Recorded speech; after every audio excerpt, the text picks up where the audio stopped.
ಪ್ರಶ್ನೆಗಳು ಮಜವಾಗಿತ್ತು, ಉತ್ತರಗಳು ಇನ್ನೂ ಮಜವಾಗಿತ್ತು, ಸಕ್ಕತ್ತಾಗಿತ್ತು. ನಾವಂದ್ರು ಇವ್ರಿಗೆ ಎಷ್ಟು ಪ್ರಾಬ್ಲಮ್ಸ್ ಇತ್ತೋ ಇಲ್ಲೋ ಗೊತ್ತಿಲ್ಲ, ನಾವಂದು ಸಿಕ್ಕಾಪಟ್ಟೆ ನಕ್ಕಿದೀವಿ. ನಮ್ಮ ಜಡ್ಜಸ್ನ ಕೇಳ್ಬೇಡ ರಾಜೇಶ್ ಅವರೇ. ಯಾವ್ದೋ ಕಾರ್ಟೂನ್ ನೆಟ್ವರ್ಕ್ ನೋಡ್ದಂಗಿತ್ತು. ಉತ್ತರ ಎಷ್ಟು ಮಜವಾಗಿತ್ತು, ಪ್ರಶ್ನೆನೂ ಅಷ್ಟೇ ಮಜವಾಗಿತ್ತು. ಇಷ್ಟೇ ಇರ್ಲಪ್ಪ ನಿಮ್ಮ ಲೈಫು, ಇಷ್ಟೇ ಸಿಂಪಲ್ ಆಗಿರ್ಲಿ, ಇಷ್ಟೇ ಕಂಪ್ಲೇಂಟ್ಸ್ ಇರಲಿ, ಅದಕ್ಕೆ ಇಷ್ಟೇ ಉತ್ತರ ಇರಲಿ, ಹಿಂಗೆ ಇದ್ಬಿಡಿ ಅಷ್ಟೇ. ಥ್ಯಾಂಕ್ ಯು ಒಳ್ಳೇದಾಗಲಿ. Thank you sir. ಛಾಯಾ ಅವರೇ, ನಿಜವಾಗ್ಲೂ ಜೋಡಿ ನಂಬರ್ 1 ರೀ ನೀವಿಬ್ರು.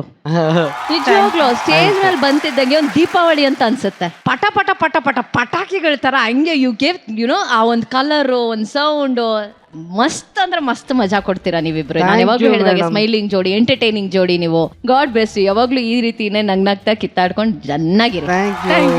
ಮಾಲ್ವಿಕಮ್ಮ, ಚೆನ್ನಾಗಿಬ್ರು ಮಜಾ ಮಾಡಿದ್ರಿ, ಒಬ್ರಿಗೊಬ್ರು ಕಿತ್ತಾಡ್ಕೊಂಡು ಹೊಡೆದಾಡಿದ್ರಿ. ಅವಳು ಅಳ್ತಾ ಕೂತಿದ್ರೆ ಯಾಕೆ ಅಳ್ತಾ ಇದೆಯಾ ಅಂತ ಹೋಗಿ ಕೇಳು, ಅವಳು ಹೇಳಲ್ಲ.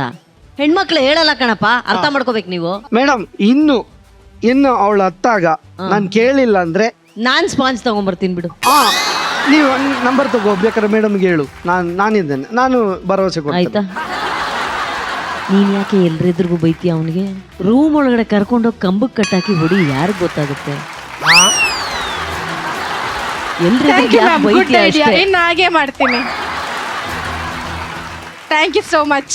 ಎಷ್ಟು ಚೆನ್ನಾಗಿ ಐಡಿಯಾ ಕೊಟ್ರಿ ಅಂದ್ರೆ ಮೇಡಮ್. ಇಂಥ ಸ್ನೇಹಿತರು ಶೋಗೊಬ್ರಲ್ಲ, ಊರ್ಗೊಬ್ರಲ್ಲ, ದೇಶಕ್ಕೊಬ್ರಿದ್ರೆ ಸಾಕು. ಪಕ್ಕದಲ್ಲಿ ಬೆಂಕಿ ಹಾಕ್ತಾರಲ್ಲ, ದೇಶಕ್ಕೊಬ್ರಿದ್ರೆ ಸಾಕು. ಪ್ರೇಮ್ ಸರ್, ಆಯ್ತು, ಕಿತ್ತಾಡೋದ್ ಪತ್ತಾಡೋದೆಲ್ಲ ಈ ಸ್ಟೇಜ್ ಮೇಲೆ ಮಾಡಿ ಮನೆಗೆ ಹೋದ್ಮೇಲೆ ಲವ್ ಮಾಡ್ತಾ ಇರಿ ಆರಾಮಾಗಿ. ಒಳ್ಳೇದಾಗ್ಲಿ ಇವ್ರಿಗೂ. Thank you sir, thank you so much. Let's welcome ನಮ್ಮ ಮಾಕ್ಟೇಲ್ ಜೋಡಿ ಅಭಿಲಾಷ್ ಹಾಗೂ ಅವರ ಶ್ರೀಮತಿ ಅಪೂರ್ವ. ಅಭಿ ಅವರೇ, ಅಪೂರ್ವ ಅವರೇ, ಈ ಸ್ಪಾಟ್ಲೈಟ್ ಬೆಳಕಲ್ಲಿ ನಿಮ್ಮ ಭಿನ್ನಾಭಿಪ್ರಾಯಗಳಿಗೆ ಟಾರ್ಚ್ ಲೈಟ್ ನ ಹಾಕಿ ಮನ್ಸ್ ಬಿಚ್ಚಿ ಮಾತಾಡಿ. ರೆಡಿ ಇದ್ದೀರಾ? Okay, your time starts now. ನಂದು ಫಸ್ಟ್ ಕ್ವೆಶನು. ಸೊ ಇವಾಗ ಗಂಡ ಹೆಂಡತಿ ಅಂದಮೇಲೆ ಸ್ವಲ್ಪ ವಾದ ವಿವಾದ ಬರುತ್ತೆ. ನಾವಿಬ್ರು ಮಾತಾಡ್ತಿರುವಾಗ ನಮ್ಮ ಮಧ್ಯ ಪಾಪುನು ಇರ್ತಾನೆ, ಓಕೆನಾ? ಯಾವಾಗ ಕಾನ್ವರ್ಸೇಷನ್ ಸ್ವಲ್ಪ ಹೀಟ್ ಆಗ್ತಾ ಇದೆ, ಯಾವಾಗ ನೀನ್ ವಾಯ್ಸ್ ರೈಸ್ ಮಾಡ್ತಾ ಇದೀಯಾ ಅಂತ ಗೊತ್ತಾದಾಗ ನಾನು ಹೇಳ್ತೀನಿ, ಪಾಪು ಇದಾನೆ, ಬಿಟ್ಬಿಡು ವಿಷಯ ಇಲ್ಲಿಗೆ, ಆಮೇಲೆ ಮಾತಾಡ್ಕೊಳ್ಳೋಣ ಅಂತ. ಅರೆ ನೀನೇನ್ ಮಾಡ್ತೀಯಾ? ಸ್ಟಾಪ್ ಮಾಡೋದೇ ಇಲ್ಲ ಅಲ್ಲಿಗೆ.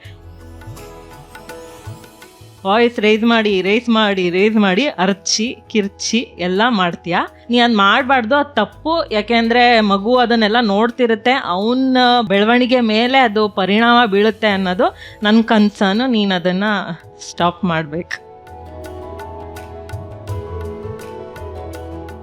ಖಂಡಿತ ನಾನು ಒಪ್ತೀನಿ, ನನ್ನ ಮಗನ ಮೇಲೆ ಅದು ಇಂಪ್ಯಾಕ್ಟ್ ಆಗುತ್ತೆ, ಅದು ನಾನು ಕಂಟ್ರೋಲು ಮಾಡ್ತಾ ಇದ್ದೀನಿ. ಜೊತೆಗೆ ಅಲ್ಲಿ ನಾನು ಒಂದು ಕೇಳ್ತಾ ಇರೋದಷ್ಟೇ, ಆ ಸಮಾಧಾನಕವಾಗಿ ನೀನು ತಗೊಂಡೋಗ್ಬಿಟ್ರೆ ನಾನು ಅಲ್ಲಿಂದ ಸಮಾಧಾನಕವಾಗಿ ಆಚೆ ಬಂದ್ಬಿಡ್ತೀನಿ.